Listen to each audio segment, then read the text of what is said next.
Hello, my name is Phil Pereira, and I'm the Emergency Ultrasound Coordinator at the New York Presbyterian Hospital in New York City. And welcome to Soundbites Cases. This module will focus on the trauma fast exam, specifically looking at the right upper quadrant hepatorenal view, also known as the pouch of Morrison view. Now, this is a very important view and probably the first one that you want to perform on your trauma fast exam. But we need to know that there's also two other views, the left upper quadrant splenorenal or perisplenic views, and the suprapubic or bladder view of the trauma patient. And we'll cover these two views in upcoming modules. In this module, we'll specifically go through the patterns of fluid flow through the right upper quadrant that allow you to diagnose free fluid in this area. But we'll begin with some of the science behind the FAST exam, and then go on to how to perform the exam, and then finally how to interpret the images that you are going to obtain. Let's begin by reviewing some definitions of the trauma fast exam. Traditionally, the fast exam looked for fluid within the abdominal or pelvic cavity, signifying hemoperitoneum in the trauma patient, or fluid around the heart, signifying hemopericardium in the trauma patient. But now we're adding on two extended views to look into the thoracic cavity for hemothorax or pneumothorax to make the extended fast or the E-fast. So what are some advantages of the trauma fast exam? It's portable. The ultrasound machine comes directly to the patient's bedside. This has a major benefit in unstable trauma patients as it allows you to increase the safety factor of caring for these patients so you can continue caring and monitoring them in the critical care area while performing the fast exam. It's non-invasive, unlike the DPL, and there's no radiation, unlike a CAT scan, benefits in OB patients, cost-effective, and repeatable as the clinical course dictates. Here are two nice pictures showing the fluid flow patterns within the abdominal and pelvic cavities. We'll focus today on the right upper quadrant, or Morrison's pouch view as shown there, but notice the right pericolic gutter, which is the main channel of communication for fluid that moves from the pelvic cavity up into the abdominal cavity. We'll specifically look at that in our views of the right upper quadrant. Notice the pelvis here, the suprapubic view, which we'll mention in another module of Soundbites. And the last view, the left upper quadrant, but notice here that the phrenicocholic ligaments prevent free flow of fluid directly into this area as they sling from the diaphragm down to the colon. Thus, it's usually localized splenic injury that causes fluid flow into the left upper quadrant. So now that we understand some of the flow patterns within the abdominal and pelvic cavity, let's emphasize some of those last points. I want to emphasize that the pelvis is actually the most dependent part of the abdominal cavity, although it seems like Morrison's pouch gets most of the press. The right pericolic gutter is the main communication between the upper and lower peritoneal compartments and should be specifically looked at in your right upper quadrant views. Fluid will track into Morrison's pouch, as we talked about. However, the phrenicocholic ligaments do restrict some of the free flow of fluid into the left upper quadrant area. However, localized injury to a liver or spleen can result in fluid within just the right upper quadrant or the left upper quadrant.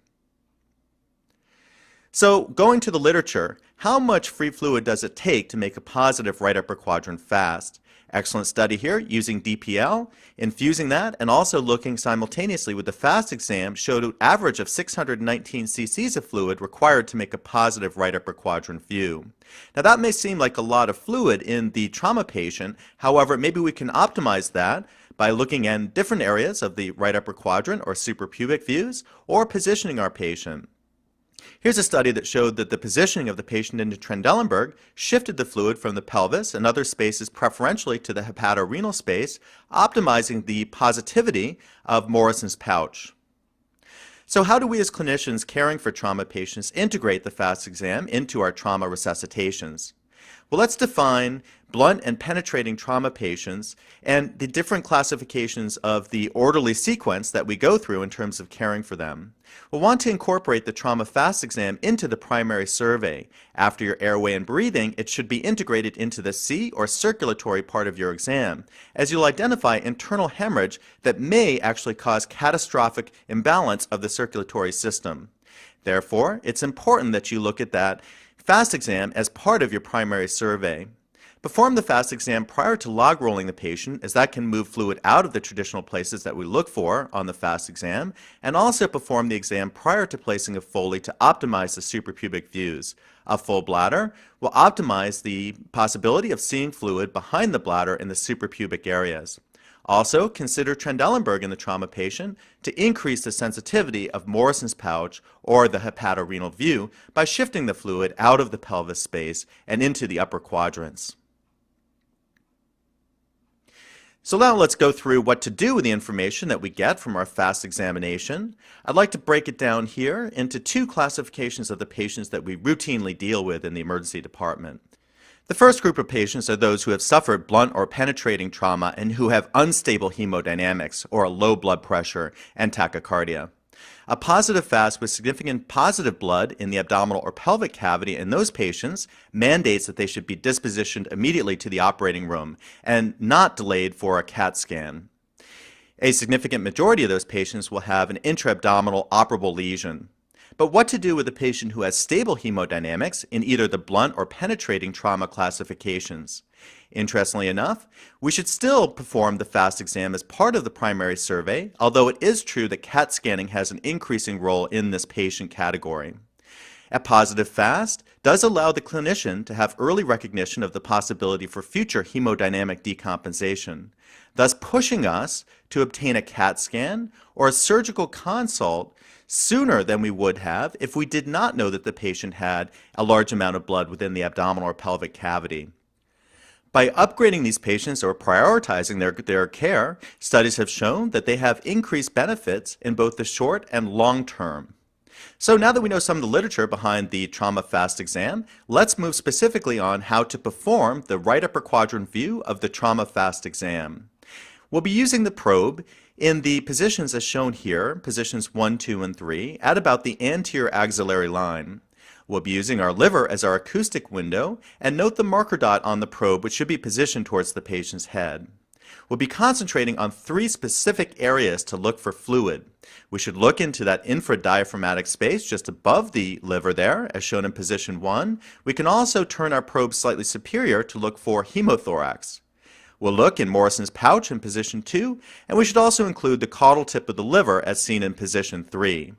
Now let's watch a video on how to perform the exam. Here's how to perform the right upper quadrant view of the trauma FAST exam. It's best to use a small footprint type probe so that you can get adequately in between the patient's ribs. Have the patient place their arm above their head to expand the ribs and optimize your views, and place the probe at about intercostal space 8. Notice here the position of the probe on the abdominal cavity. Here's the marker dot on the probe. It should be positioned towards the patient's head. The FAST exam is performed in the long axis plane. We'll begin by coming in with the probe at about intercostal space 8 as shown there, and we'll have the probe angled downwards or towards the bed to adequately size up the retroperitoneal structures. With my hand, I'm showing about the level of the diaphragm, and we'll start there in the infradiaphragmatic space above the liver to look for fluid there, or in the thoracic cavity. We'll then move the probe sequentially downwards or caudal to look at the Morrison's pouch or hepatorenal interface, and finally finish the exam by moving even more caudal to examine the caudal tip of the liver or the beginning of the right pericolic gutter. So those 3 positions are very important to fully assess the right upper quadrant. Now, I categorize this position as shown here as the low FAST, or the probe down lower towards the bedside, but we can also bring the probe more mid-sagittal to what I call the high FAST position, using our liver as our acoustic window. Aiming it down retroperitoneally or towards the stretcher, we can get the great 3 views that I described before. Here's a normal examination as taken from the right upper quadrant view. I have the probe oriented towards the patient's head, so superior or chest cavity is to the left, inferior or abdominal cavity towards the right. Note the liver, the very large organ in the middle of the image as shown here. Note the movement of the liver as the patient breathes. To the right, we see the kidney, or inferior to the liver. Now, it's in that position between the liver and the kidney that is a potential space known as Morrison's pouch, where fluid can accumulate in the trauma patient. So we'll still that down, and that space, that hepatorenal interface, is Morrison's pouch, a potential space. Note here the curving white line superior to the liver, which is the diaphragm. Notice it has a very bright or hyperechoic appearance on ultrasound due to its dense fibrous nature. Let's inspect another normal right upper quadrant view taken from a different patient. Again, we note the respiratory movement of the diaphragm and the liver. Notice the liver again in the middle of the image, the kidney, which is going to be seen to the right or inferior to the liver, and the diaphragm moving up and down. So if we look above that diaphragm, we can actually pick up hemothoraces or fluid within the thoracic cavity in the area shown with a small indicator arrow. Now, the potential space, Morrison's pouch, is going to be that area in between the liver and the kidney. Notice here that there's an absence of any significant dark or anechoic fluid collections in this patient. Notice that it has a normal appearance of a little bit of hyperechoic or bright area, which is fat in the capsule around the kidney. That's a normal finding. But you can see here the absence of significant fluid collections. Also, note the absence of fluid collections underneath the diaphragm. So this would be considered a completely normal right upper quadrant view. Here we're starting with the probe relatively high in the infradiaphragmatic space and moving the probe more caudal to inspect through Morrison's pouch, as seen there, all the way down to the caudal tip of the liver. Here's the liver there, and there's Morrison's pouch. And now I'm showing with the indicator arrow the caudal tip of the liver, or the beginning of the right paracolic gutter. So I'll freeze that image down, and there you see the football type configured kidney and the caudal tip of the liver. That's crucial that you visualize the caudal tip of the liver, as that's the beginning of the right paracolic gutter, and small amounts of fluid will pool right there at the tip of the liver before they move into Morrison's pouch. So possibly we can improve on that 619 cc's of fluid that constitutes a positive right upper quadrant or Morrison's pouch view. So what is the appearance of blood on bedside sonography? Well, initially, fresh blood will have a dark or anechoic appearance on bedside sonography. So when we're looking at Morrison's pouch, that area in between the liver and the kidney, we're looking for a dark line of fluid there. However, with time, blood will take on a different appearance as it clots, becoming lighter, or in ultrasound speak, more echogenic. Thus, with time, or if you're seeing a trauma patient a little bit after the actual trauma event, it may appear brighter.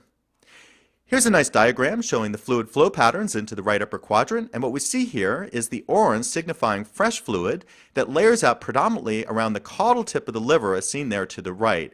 As I talked about, that's very important that you analyze that caudal tip of the liver, or the beginning of the right paracolic gutter, for fresh fluid. Notice that the fluid then streams into the hepatorenal interface, or Morrison's pouch. In this view, there's an absence of fluid below the diaphragm, but occasionally fluid can actually be there as well.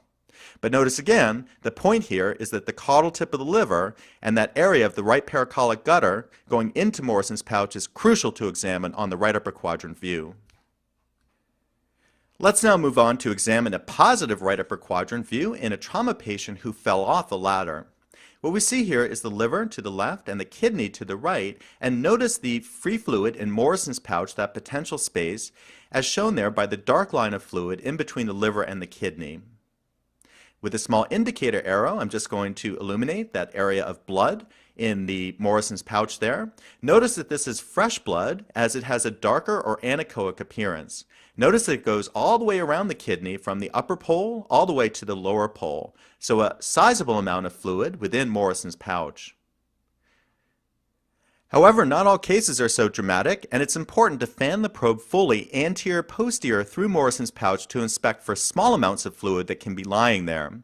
In this trauma patient, what we see here is a small stripe of fluid, as shown with the indicator dot there, right in between the liver and the kidney in Morrison's pouch, and we would have missed that if we didn't fully fan the probe anteriorly and posteriorly through Morrison's pouch.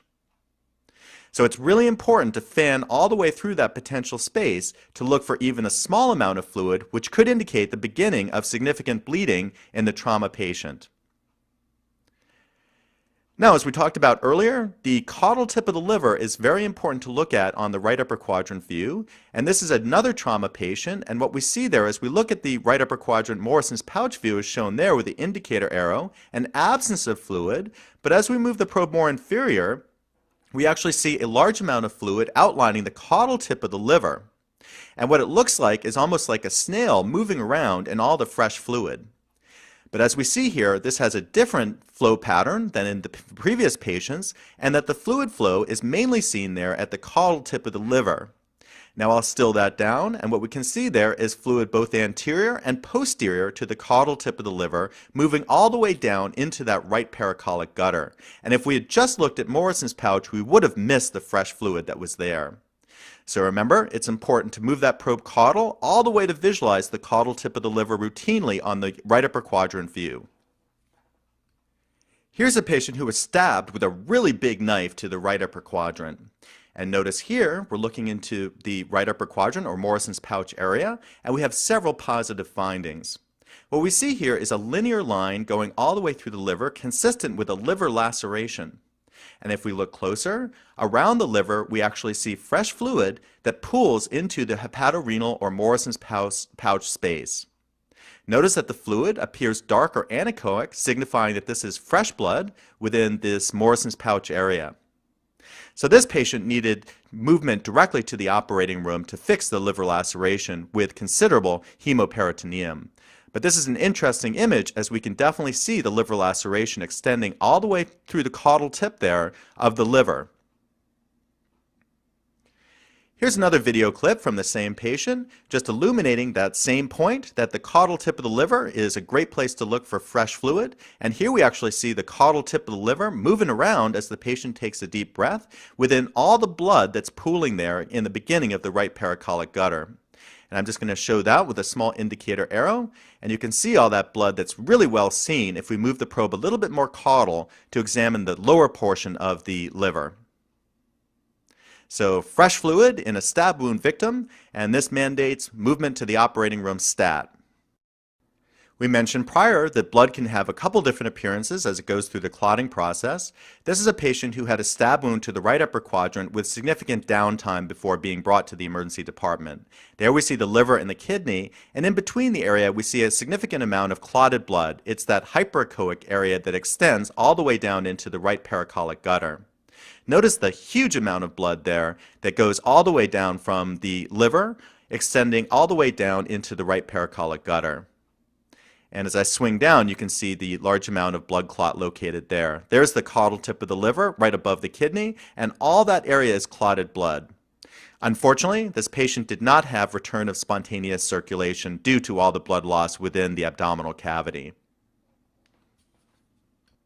There are a few potential pitfalls on the right upper quadrant view of the trauma fast exam, and the first one is, as we impressed in the module, significant fluid within the right upper quadrant can be missed if the only view that you look at is Morrison's pouch.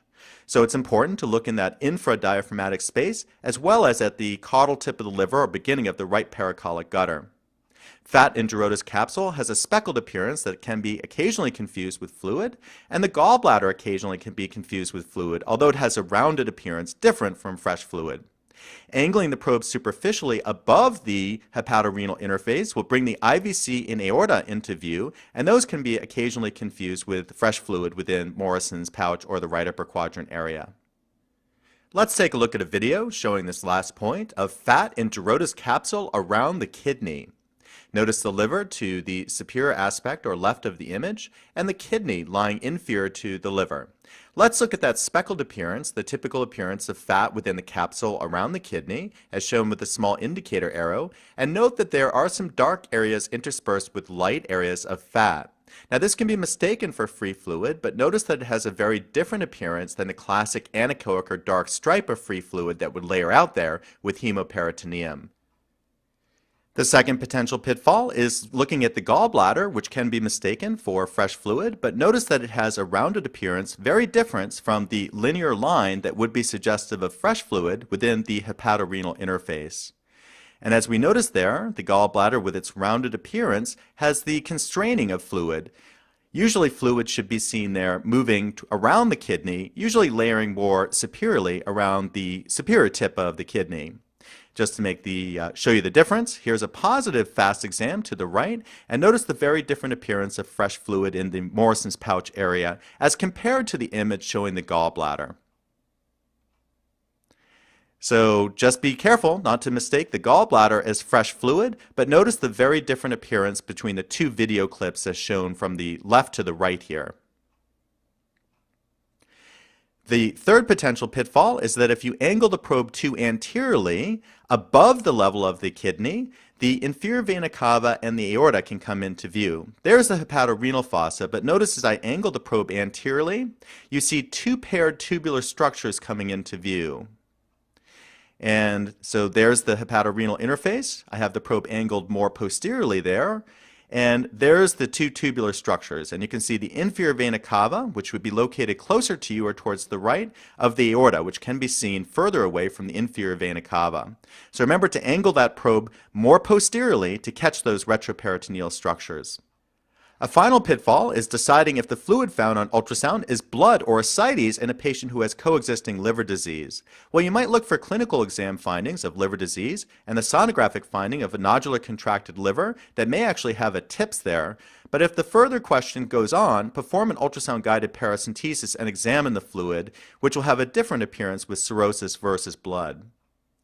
Here's a typical appearance of a cirrhotic liver, and notice the contracted nodular appearance of this liver here. Notice all the fluid around the liver, which is ascites, but notice that this patient has a transportal shunt there, the TIPS, which is seen right there with its metallic type appearance going through the liver. And to further figure out if this was ascites or blood, just perform that ultrasound-guided paracentesis to figure out if it's yellow ascites fluid or blood.